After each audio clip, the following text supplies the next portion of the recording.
Bueno, en principio venimos tratando de poner en escena, de entender y de sumar voces a propósito de por qué esto, ¿no? Se estigmatiza la locura a partir de entender al actual presidente, bueno, llamarlo loco, que es un loquito, y en muchas otras discusiones también abordamos esta cuestión. Pero puntualmente vos, justamente en noviembre del año pasado, este, compartías un título en página 12, se publicaba un título en página que no se llama locura, se llama fascismo, junto a Ana Beres, Sin, y a propósito de eso, bueno, queríamos dialogar con vos y preguntarte en principio por qué sostenés que es equivocado explicar el accionar de Javier Milei en términos de locura.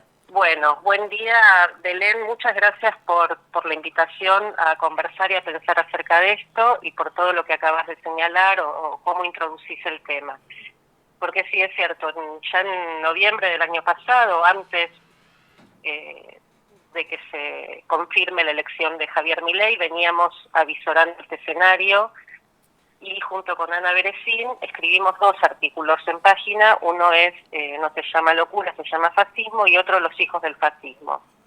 Y hoy, con toda el agua que ha corrido bajo el puente y las cosas que siguen pasando día a día, continúo escribiendo a propósito de este tema. Acaba hace pocos días de salir otra nota que se llama No se llama locura, se llama política, y donde intento responder a esto que vos estás planteando, ¿no? Por un lado, al riesgo que implica estigmatizar a la locura, a la necesidad de devolverle dignidad a la locura, pero por otro lado, ya en algún momento quiero volver sobre eso, pero además porque pensamos y pienso que es un error político muy grave pensar la política o querer pensar la política en general, no solamente este momento, sino en general, pero más aún este momento, en clave psicopatológica.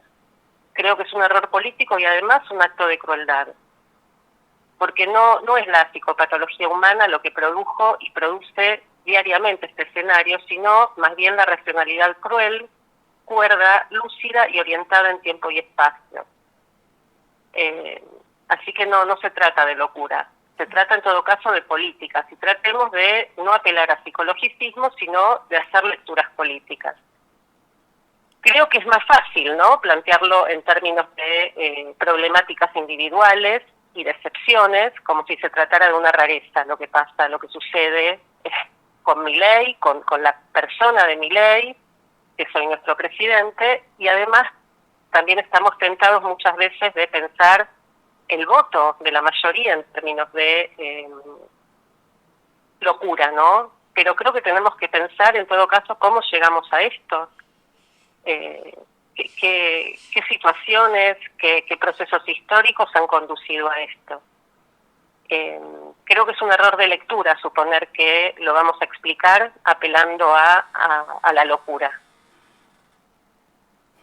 No sé si es claro lo que voy diciendo. ¿Por qué resulta tan fácil? Un poco decías que en el último artículo que mencionabas decías, bueno, de los dos, como si hubiese 2 bandos, ¿no? Pensemos, de los 2 bandos señalan que hay locura de un lado, locura del otro, ponen irracionales. Bueno, yo en este último artículo retomo lo que trabaja muy lúcidamente Diego Stulwart en torno a.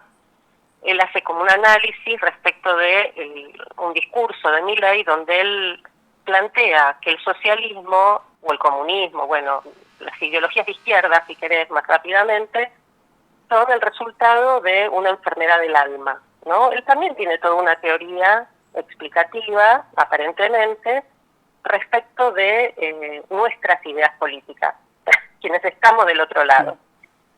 Y eso también es un error y un empobrecimiento notable, ¿no? Una ignorancia enorme y un empobrecimiento notable de la historia.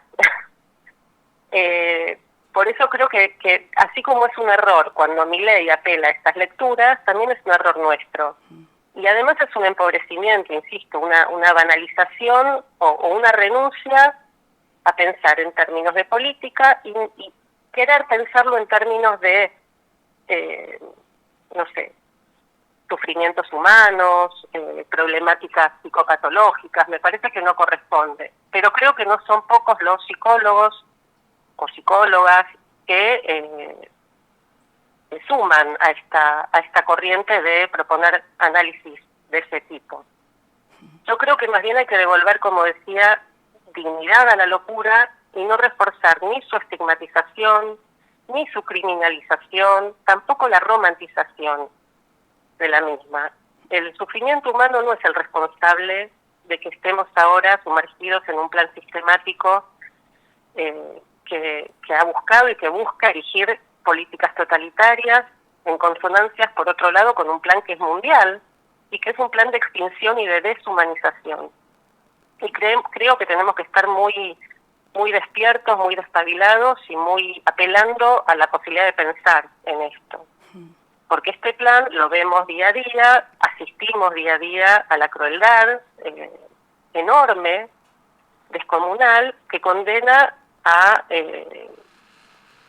nuestra especie en general y en este país a grandes sectores de la población a la no supervivencia, tanto biológica como psíquica, porque no solo se saquea y se hambrea, sino que se ataca la posibilidad de pensar. Así que bueno, esto es un poco lo que venimos pensando y lo que voy pensando. Desarrollás ahí un poco, pero puntualmente quería preguntarte, bueno, ¿qué efectos de sentido tiene explicar el fascismo como locura? Y bueno, es consonante, a ver, ubiquémonos un poco. En este país tenemos una larga historia de cómo se ha usado el término locura. Por un lado, para hablar, por ejemplo, recordemos, hagamos memoria, en tiempos de negacionismo es muy importante hacer memoria, se ha hablado, y todavía se habla, de las locas de la plaza, ¿no? Las locas, en su momento, las brujas, que se reduzca la potencia de ciertos fenómenos que tienen que ver con multitudes, ¿no? Y con la potencia de las multitudes, a descalificarlo en términos de locas, ¿no? O en su momento también brujas, es algo que tiene historia. Por otro lado, también tenemos en nuestro país, y esto quiero mencionarlo, la Ley Nacional de Salud Mental, que es una ley no casualmente muy bastardeada y muy atacada, pero que apunta precisamente a restituir derechos y a pensar en el sufrimiento humano de otra manera, que no tenga que ver ni con condenarlo al hospicio, ni con encerrarlo, ni con marginalizarlo, ni criminalizarlo.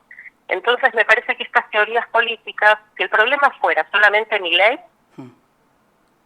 primero que es un error, y segundo que se trataría de encerrarlo, ¿no? De apartarlo, de quitarle poder. Y no es apenas simplemente la figura de Milei. Es mucho más que eso. Pensaba en... Y tampoco lo vamos a resolver, ni queremos resolverlo encerrando a nadie. En todo caso, tenemos que preguntarnos por la condición humana que hace que votemos a canallas. Y de la condición humana, que es común a todos, que no es ninguna locura, ninguna excepción, ni ningún delirio, y que forma parte de la comunidad adaptada, que de la condición humana permite que existan estas canalladas. Pensaba en eso resuena esto con el argumento de Hannah Arendt acerca de la banalidad del mal, ¿no? Ella decía que los nazis juzgados no eran monstruos, sino gente común en el marco de un proyecto estatal genocida, es decir, burócratas. Exactamente, está muy bien lo que aportás, exactamente. Sí, yo diría que, y lo digo en muchos lugares, que son los hijos sanos, así como los feminismos se han ocupado de ubicar a la manada, ¿no? Que no es una manada, ¿no? de animales sueltos, sino que también en ese sentido. Exactamente. Somos los seres humanos comunes, corrientes, normales, ubicados en tiempo y espacio. Es la cordura fascista, en todo caso, el problema, no la locura. Totalmente. Y la locura merece mejor trato, más respeto, y que se le devuelva dignidad, además. Entonces, por esos dos motivos me vengo ocupando tanto del tema, o me importa tanto este tema. Para no empobrecer ni banalizar las lecturas políticas, pero además para devolverle dignidad a la locura, que la merece. Locura en términos generales, ¿no? El sufrimiento humano o el padecimiento humano. Lila, ha sido un gusto hablar con vos. Ojalá que podamos, volver a establecer contacto y entrevistarte en alguna otra oportunidad. No, gracias a ustedes y valoro mucho la invitación. Ojalá hayas perdido. Dale, muchas gracias. Muchas gracias a vos. Un beso grande. Un abrazo.